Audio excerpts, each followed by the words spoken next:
அமரர் கல்கியின் சிவகாமியின் சபதம் 2ஆம் பாகம். அத்தியாயம் 5. காதர் புயல். சிற்ப வீட்டின் வாசலில் வந்து நின்ற சிவகாமியைக் கண்டதும் பரஞ்சோதியின் கண்கள் அவளை ஏறிட்டு பார்க்க முடியாமல் தரையை நோக்கின. ஆயன சிற்பியின் மகள் சாதாரண மானிட பெண் அல்ல, தெய்வாம்சம் உடையவள் என்ற எண்ணம் முதலில் அந்த வீட்டுக்கு வந்திருந்தபோது பரஞ்சோதியின் உள்ளத்தில் தோன்றியிருந்தது. சிவகாமிக்கும் மாமல்லருக்கும் ஏற்பட்டிருந்த இருதய பாசத்தை பற்றி முன்பே அவர் ஒருவாறு யூகித்து தெரிந்து கொண்டிருந்தார். நேற்றிரவு பல்லவகுமாரரின் வாய்மொழியினாலேயே அது உறுதிப்பட்டது. அரண்மனை நிலா மாடத்தில் சரத்கால சந்திரனின் அமுத கிரண போதையை அனுபவித்துக் கொண்டு சிநேகிதர்கள் இருவரும் பேசிக்கொண்டிருந்த போது மாமல்லர் தம்முடைய இருதயத்தையே அவருக்கு திறந்து காட்டிவிட்டார். இத்தனை நாளும் மாமல்லரின் உள்ளத்தில் அணை போட்டு தடுத்து வைத்திருந்த பிரேமை பிரவாகமானது. அவருடைய இருதய அந்தரங்கத்தை வெளியிடக்கூடிய உற்ற தோழன் ஒருவன் கிடைத்தவுடனே அணையை ஒரே மோதலில் இடித்து தள்ளிவிட்டு அமோக வெள்ளமாக பாய்ந்தது. பரஞ்சோதி அந்த வெள்ளத்தில் அகப்பட்டு கொண்டு திக்குமுக்காடி போனார். இந்த மாதிரி காதல் வெறி அவருக்கு முற்றிலும் புதுமையாயிருந்தது. திருவெண்காட்டில் நமச்சிவாய வைத்தியர் வீட்டில் அவருடைய உள்ளத்தை கவர்ந்த நங்கை ஒருத்தியும் இருக்கத்தான் இருந்தாள். ஆனால் அவளுடைய நினைவானது பரஞ்சோதிக்கு அமைதி கலந்த இன்பத்தையே உண்டாக்கியது. மாமல்லருடைய காதலோ அவருடைய உள்ளத்தை கடும் புயல் காற்று சுழன்று அடிக்கும் மலை சூழ்ந்த பிரதேசமாகவும், திடீர் என்று தீயையும் புகையையும் கக்கும் எரிமலையாகவும், பிரம்மாண்டமான அலைகள் மலைமலையாக எழுந்து மோதும் குடா கடலாகவும் செய்திருப்பதை பரஞ்சோதி கண்டார். மாமல்லருடைய காதல் வேகம் பரஞ்சோதிக்கு பெரும் வியப்பை உண்டாக்கிற்று. அதோடு பயத்தையும் உண்டாக்கிற்று. அவர்களுடைய காதல் பூர்த்தியாவதற்கு எத்தனை தடைகள் இருக்கின்றன என்பதை எண்ணிய போது பரஞ்சோதியின் மனம் கனிந்தது. எல்லாவற்றிலும் பெரிய தடை மகேந்திர சக்கரவர்த்தியின் விருப்பம் வேறு விதமாயிருந்ததேயாகும். அந்த பெருந்தடைக்கு பரிகாரம் உண்டா? அது எப்போதாவது நிவர்த்தியாக கூடுமா? சென்ற 8 மாதத்தில் சக்கரவர்த்தியிடம் நெருங்கி பழகி அவருடைய அன்புக்கும் நம்பிக்கைக்கும் பாத்திரமாகி அநேக விஷயங்களில் அவருடைய அந்தரங்க கருத்துக்களை எல்லாம் அறிந்திருந்த பரஞ்சோதி மாமல்லரின் காதலை பற்றி சக்கரவர்த்திக்கு தெரியும் என்றும் அதை அவர் விரும்பவில்லை என்றும் திட்டமாய் தெரிந்து கொண்டிருந்தார். எனவே இப்போது அவருடைய நிலைமை மிகவும் தர்ம சங்கடமாய் போயிருந்தது. ஒரு பக்கத்தில் அவருடைய மனப்பூர்வமான பக்திக்கு பாத்திரமானவரும் தந்தையின் ஸ்தானத்தை வகிப்பவருமான மகேந்திரர் குமார சக்கரவர்த்தியின் உள்ளத்தை சிவகாமியிடமிருந்து திருப்ப விரும்புகிறார் என்பதை அவர் அறிந்திருந்தார். மாமல்லரோ தம்முடைய இருதய அந்தரங்கத்தை எல்லாம் வெளியிடுவதற்குரிய உற்ற துணைவராக அவரை பாவித்து தம் மனோரதத்தை நிறைவேற்றிக் கொடுப்பதற்கு அவருடைய ஒத்தாசையை எதிர்பார்க்கிறார். சக்கரவர்த்திக்கு உகந்ததை செய்தால் தம்மை நம்பிய சிநேகிதருக்கு துரோகம் செய்வதாகும். சிநேகிதருக்கு உகந்ததை செய்தாலோ சக்கரவர்த்திக்கு விருப்பமில்லாததை செய்ததாக முடியும். இந்த தர்ம சங்கடம் ஒரு புறம் இருக்க, சிவகாமியின் நிலைமை என்ன? அவளுக்கு நன்மையானது எது? இந்த பொருத்தமில்லாத காதலினால் அவளுக்கு உண்மையில் நன்மை உண்டாகுமா? இது விஷயத்தில் ஆயனருடைய அபிப்பிராயம்தான் என்ன? இத்தனை மனக்குழப்பங்களுக்கிடையே ஒன்று மட்டும் மிக தெளிவாயிருந்தது. சிவகாமி என்று எண்ணியதுமே அவருடைய மனதில் பயபக்தியும் மரியாதையும் அன்பும் அபிமானமும் சங்கோஷமும் வாத்சல்யமும் கலந்த புனிதமான தெய்வீக உணர்ச்சி தோன்றிற்று. சிவகாமி விஷயத்தில் அவருடைய மனநிலைமைக்கு தகுந்த உதாரணம் சொல்ல வேண்டுமானால் சீதாதேவி விஷயத்தில் லக்ஷ்மணனுடைய மனநிலைமையைத்தான் சொல்ல வேண்டும். ரதத்தில் இருந்தது மாமல்லர் அல்ல என்று கண்டதும் வருகிறவர்கள் வேறு யார் என்று தெரிந்து கொள்ளக்கூட சிவகாமி ஆசைப்படவில்லை. உடனே அவளுடைய கவனம் ரதத்தை ஓட்டிக்கொண்டு வந்த கண்ணபிரான் மீது சென்றது. கண்ணபிரான் ரதத்தின் முகப்பு தட்டிலிருந்து குதித்து முன்னால் வர பரஞ்சோதி அவனைத் தொடர்ந்து பின்னால் வந்தார். அவர்கள் நெருங்கி வந்ததும் சிவகாமி கண்ணபிரானை நோக்கி, அண்ணா, வீட்டில் எல்லாரும் சௌக்கியமா என்று கேட்டாள். அவளுடைய குரலில் தீனமும் ஏமாற்றமும் நன்கு தொனித்தன. இல்லை தாயே, இல்லை, வீட்டில் ஒருவரும் சௌக்கியமில்லை. கமலிக்கு தலைவலி, அப்பாவுக்கு முழங்கால் வெளி, எனக்கும் உடம்பு சரியாகவே இல்லை. உங்களுக்கு என்ன அண்ணா என்று சிவகாமி கேட்டாள். அதுதான் தெரியவில்லை. வயிற்றில் ஏதோ கோளாறு. கமலி உன் வியாதிக்கு மருந்து பூனைதான் என்கிறாள். பூனை மருந்தா? இது என்ன கூத்து என்றாள் சிவகாமி. ஆமாம் தாயே, இப்போதெல்லாம் எனக்கு அசாத்தியமாக பசிக்கிறது. நேற்று ராத்திரி கமலி சுட்டு வைத்திருந்த 9 அப்பம், 7 தோசை, 12 கொழக்கட்டை, அவ்வளவையும் தின்றுவிட்டு இன்னும் ஏதாவது இருக்கிறதா கமலி என்று கேட்டேன். உன் வயிற்றில் எலி இருக்கிறது, ஒரு பூனையை சாப்பிடு, அப்போதுதான் உன் பசி தீரும் என்றாள். இதை கேட்ட சிவகாமி கள்ளீர் என்று சிரித்தாள். பரஞ்சோதியினாலும் சிரிக்காமல் இருக்க முடியவில்லை. பரஞ்சோதியின் சிரிப்பு சத்தத்தை கேட்ட சிவகாமி அவர் பக்கம் திரும்பி பார்த்தாள். ஆஹா, இது யார்? பரஞ்சோதி தைரியமடைந்து, அம்மணி, என்னை தெரியவில்லையா என்று கேட்டார். யார்? திருவன்காட்டிலிருந்து? ஆம், நான் தான். திருவன்காட்டு நமச்சிவாய வைத்தியரிடமிருந்து அப்பாவுக்கு ஓலை கொண்டு வந்த பரஞ்சோதிதான். அப்போது கண்ணபிரான் குறுக்கிட்டு, மன்னிக்க வேண்டும், கல்யாண சந்தடியில் மாப்பிள்ளையை மறந்து போனேன் தாயே. இவர் யார் என்று நான் சொல்கிறேன். காஞ்சி கோட்டையின் பிரதம தளபதி இவர். கோட்டை காவலுக்காக சக்கரவர்த்தியே இவரை அனுப்பியிருக்கிறார். இனிமேல் காஞ்சி கோட்டையைப் போல் ஒளிந்து கொள்வதற்கு பத்திரமான இடம் பூலோகத்திலேயே கிடையாது. இவருடைய கட்டளை இல்லாமல் யமன் கூட இனிமேல் கோட்டைக்குள் நுழைய முடியாது என்றான். கண்ணபிரான் ஒரு மாதிரி விதூஷணன். இந்த மாதிரி எல்லாம் மாமல்லரிடமே பேசுவதற்கு உரிமை பெற்றவன் என்று பரஞ்சோதி அறிந்திருந்தார். எனவே அவனுடைய பேச்சை பொருட்படுத்தாமல் சிவகாமியை நோக்கி, அப்பா எங்கே, உள்ளே இருக்கிறாரா என்று கேட்டார். கண்ணபிரானுடைய வேடிக்கை பேச்சு அந்த சமயம் சிவகாமிக்கும் பிடிக்கவில்லை என்று அவளுடைய முகக்குறி காட்டிற்று. அப்பா அதோ வருகிறார் என்றாள். பரஞ்சோதி திரும்பி பார்த்தார். ஆயனர் மரத்தடியிலிருந்து வீட்டை நோக்கி வந்து கொண்டிருந்தார். அவர் அருகில் வந்ததும், தளபதி பரஞ்சோதி, ஐயா, என்னை அடையாளம் தெரிகிறதா என்று கேட்டார். உடனே ஆயனர் ஆவலுடன், யார், பரஞ்சோதியா என்று விரைந்து வந்து அவரை தழுவிக்கொண்டார்.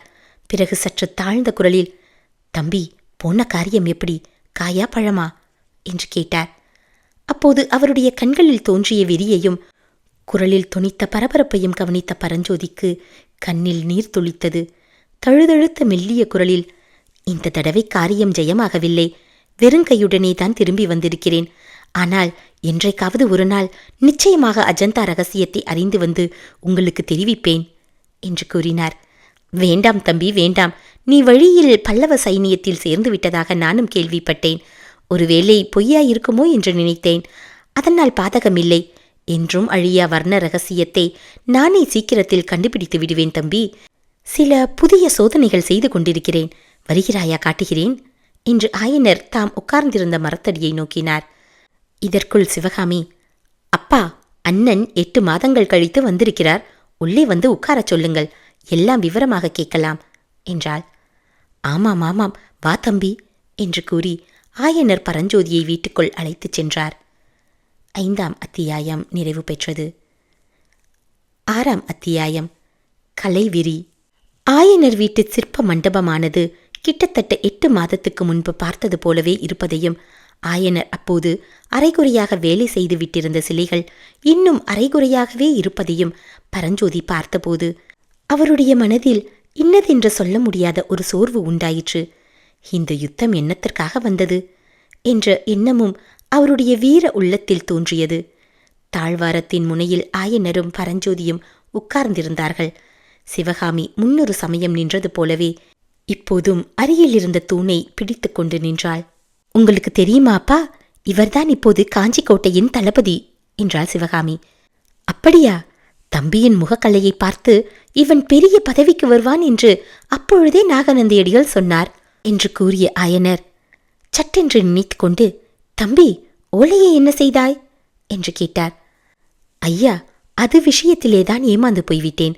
தாங்களும் நாகநந்தியும் எவ்வளவோ எச்சரித்திருந்தும் பயனில்லாமல் போய்விட்டது. ஓலை, அடடா, அதை சக்கரவர்த்தியிடம். ஆமையா, ஓலை சக்கரவர்த்தியிடம் சிக்கிவிட்டது. ஆஹா என்று ஆயனர் பிறகு, மகேந்திரவர்மர் அதை பற்றி என்ன சொன்னார் என்று கேட்டார். மகேந்திரவர்மரா?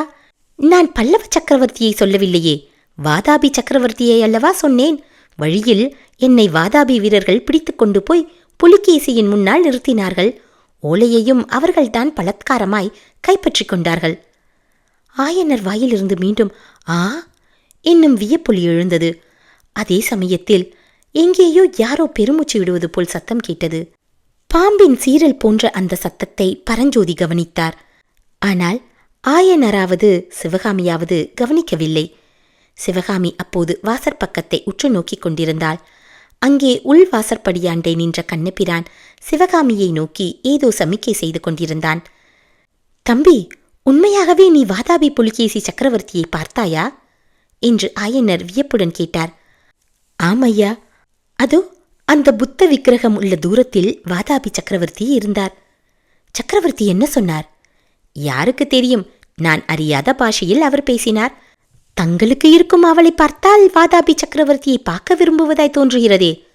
ஆம் தம்பி, உன்னை அனுப்பாமல் நானே ஓலையை எடுத்துக்கொண்டு போயிருக்க கூடாதா என்று கூட தோன்றுகிறது. ஏன் அவ்வளவு ஆர்வம் ஐயா? வாதாபி சக்கரவர்த்தி இளம் பிரயாயத்தில் அஜந்தா மலையில் 2 வருஷம் இருந்தாராம். ஆகையால் அவருக்கு அஜந்தா வர்ணத்தின் ரகசியம் தெரிந்திருக்கும் அல்லவா? வஜ்ரபாகு கலைகளை இகழ்ந்து கூறியதெல்லாம் பரஞ்சோதிக்கு அப்போது நினைவு வந்தது. அது எவ்வளவு உண்மை! ஆயனரின் கலைவெறி அவரை எப்படி பைத்தியமாக அடித்திருக்கிறது! புலிகேசி பகையரசன் என்பதை கூட மறந்து அவனை பார்க்கும் ஆவலை உண்டாக்கியிருக்கிறதல்லவா? ஐயா, நான் முக்கியமாக எதற்காக வந்தேனோ அந்த காரியத்தை இன்னும் சொல்லவில்லை. சக்கரவர்த்தி தங்களிடம் ஒரு செய்தி தெரிவிக்கச் சொல்லி எனக்கு ஆஞ்ஞாபித்தார். எந்த சக்கரவர்த்தி என்றார் ஆயனர். மகேந்திர பல்லவர்தான். மகேந்திர பல்லவர். அவரை பற்றி நான் என்னவெல்லாமோ நினைத்திருந்தேன். ஒரு சமயம் இந்த பல்லவ ராஜ்யத்தில் உள்ள சிற்பிகள் எல்லாம் சேர்ந்து சபை கூடி மகேந்திர பல்லவருக்கு விசித்திர சித்தர் என்று பட்டம் கொடுத்தோம். அதை காட்டிலும் சபல சித்தர் என்று அவருக்கு பெயர் கொடுத்திருக்கலாம். ஏன் இப்படி சொல்கிறீர்கள் ஐயா? பார்த்தம்பி, இங்கிருந்து என்னை மாமல்லபுரத்துக்கு போகச் சொன்னார். 5 மலை கோயில்களும் 6 மாதத்தில் முடிய வேண்டும் என்றார். 1 மாதத்திற்குள்ளாக கோயில் வேலையை நிறுத்து என்று கட்டளையிட்டார். சக்கரவர்த்தி முன்போல் இல்லை தம்பி, ரொம்பவும் மாறி போய்விட்டார். அப்படியொன்றும் அவர் மாறவில்லை ஐயா. யுத்தம் காரணமாக சிற்சில காரியங்கள் செய்ய வேண்டியிருக்கிறது. யுத்தம், பாழும் யுத்தம். இப்போது நடக்கிற யுத்தம் போதாதென்று பழைய பாரத யுத்தத்தை வேறே கட்டிக்கொண்டு அழ வேண்டுமாமாம். ஒவ்வொரு ஊரிலும் பாரத மண்டபங்கள் கட்ட வேண்டுமாமாம். நான் ஒரு விஷயம் சொல்லட்டுமா தம்பி? உண்மையில் மாமல்லபுரத்து சிற்ப வேலையை சக்கரவர்த்தி நிறுத்தியது பாரத மண்டபம் கட்டுவதற்காக அல்ல. சிற்பிகளுக்கும் சிற்றாளுகளுக்கும் படி கொடுத்து வந்த அரிசி பருப்பு மிச்சமாகட்டும் என்றுதான். துறைமுக பண்டக சாலைகளில் இருந்த அவ்வளவு தானியங்களையும் காஞ்சிக்கு கொண்டு போய்விட்டார்களாம். யுத்தம் நடத்துவதற்கு இவையெல்லாம் அவசியமான காரியங்கள். ஐயா, காஞ்சி கோட்டை 1 வருஷமோ 2 வருஷமோ கூட முற்றுகைக்கு ஆயத்தமாயிருக்க வேண்டும். வாதாபியின் சமுத்திரம் போன்ற சைனியம் திரண்டு வருவதை நீங்கள் மட்டும் பார்த்திருந்தால். வாதாபி சைனியம் வருகிறது வருகிறது என்று 8 மாதமாய்த்தான் சொல்லிக் கொண்டிருக்கிறார்கள். ஆனால் இன்னும் ஏன் அந்த பிரம்மாண்டமான சைனியம் இங்கே வந்து சேரவில்லை தெரியுமா? மகேந்திர பல்லவர் மட்டும் அப்போது போர்க்களத்துக்கு போயிராவிட்டால் இதற்குள் காஞ்சி மாநகர் இருந்த இடம் புல் முளைத்து போயிருக்கும் ஐயா. வாதாபி சைனியத்தில் வரிசை வரிசையாக மலை மலையாக நெடுந்தூரத்துக்கு நெடுந்தூரம் நின்ற ஆயிரக்கணக்கான போர் யானைகளை என் கண்ணாலேயே நான் பார்த்தேன். பல்லவ சைனியத்திலோ மொத்தம் 100 யானைகளுக்கு மேல் கிடையாது. அப்படியிருந்தும் 8 மாத காலம் வாதாபி சைனியத்தை வடபெண்ணை கரையிலே நிறுத்தி வைத்திருந்தோம். இது எதனால் சாத்தியமாயிற்று தெரியுமா? பாரத யுத்தத்தில் பஞ்ச பாண்டவர்களின் வெற்றி ஸ்ரீ கிருஷ்ண பகவானுடைய அறிவு பலத்தினாலும் அர்ஜுனனுடைய வில்லின் வீரத்தினாலும் சாத்தியமாயிற்று. இந்த நாளில் கிருஷ்ண பகவானும் அர்ஜுனனும் ஒரே உடம்பில் மகேந்திர பல்லவராக அவதரித்திருக்கிறார்கள் ஐயா. தம்பி, சக்கரவர்த்தியிடம் உன்னுடைய பக்தியை குறித்து மிகவும் சந்தோஷம். எனக்கு சக்கரவர்த்தி என்ன சொல்லி அனுப்பினார், அதை சொல்லு என்று ஆயனர் கேட்க பரஞ்சோதி கூறினார். புலிகேசியின் படைகள் வடபெண்ணியை கடந்து விட்டன ஐயா. வேங்கியை வென்ற புலிகேசியின் சகோதரன் விஷ்ணுவர்தனன் படைகளும் சேர்ந்து கொண்டிருக்கின்றன. இனி அவற்றை வெகு காலம் தடுத்து நிறுத்துவது அசாத்தியம். ஆகையினால்தான் காஞ்சிக்கோட்டையை முற்றுகைக்கு ஆயத்தம் செய்ய என்னை சக்கரவர்த்தி அனுப்பி வைத்தார். 1 வருஷமோ 2 வருஷமோ முற்றுகை நீடித்திருக்கலாம். ஆகையால் கோட்டைக்குள்ளிருந்து அனாவசியமான ஜனங்களையெல்லாம் வெளியேற்றப் போகிறோம். கோட்டையை சுற்றிலும் உள்ள கிராமங்களிலிருந்தும் ஜனங்கள் வெளியேறும்படியிருக்கும்.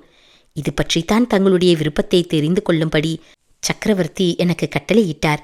எதிரி சைனியம் வரும் சமயம் தாங்கள் இங்கே இருப்பது உசித்தமாயிராது. ஆஹா, இந்த அரண்ய வீட்டிலிருந்தும் சக்கரவர்த்தி என்னை துரத்திவிட பார்க்கிறாரா? எந்த ராஜா எந்த பட்டணத்துக்கு வந்தால் என்ன போனால் என்ன? இந்த காட்டுக்குள்ளே வந்து என்னை யார் எட்டி பார்க்கப் போகிறார்கள்? பார்த்தால்தான் இங்கிருந்து என்னத்தை எடுத்துக்கொண்டு போகப் போகிறார்கள்? இந்த கற்சிலைகளையும் கல்லுளிகளையும் வேண்டுமானால் கொண்டு போகட்டும். சுவரிலே எழுதிய சித்திரங்களை வேணுமானாலும் சுரண்டி கொண்டு போகட்டும். ஐயா, தாங்கள் ஏதோ கோபத்தில் பேசுகிறீர்கள். பல்லவ ராஜ்யத்துக்கு எப்பேற்பட்ட ஆபத்து வந்திருக்கிறது என்பதை தெரிந்து கொள்ளாமல் பேசுகிறீர்கள். சக்கரவர்த்தி எங்களுக்கு என்னதான் கட்டளையிடுகிறார்? தாங்களும் தங்கள் குமாரியும் காஞ்சி கோட்டைக்குள்ளேயே வந்து இருந்தாலும் இருக்கலாம். அல்லது சோழ நாட்டுக்கு போய் தங்கள் சிநேகிதர் நமச்சிவாய வைத்தியருடன் சில காலம் தங்கியிருந்தாலும் இருக்கலாம்.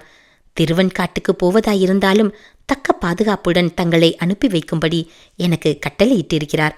தங்கள் விருப்பம் எதுவோ அப்படி செய்யலாம் என்றார் பரஞ்சோதி. சிவகாமி, நீ என்னம்மா சொல்லுகிறாய் என்று கேட்டார் ஆயனர் திரும்பி பார்த்து.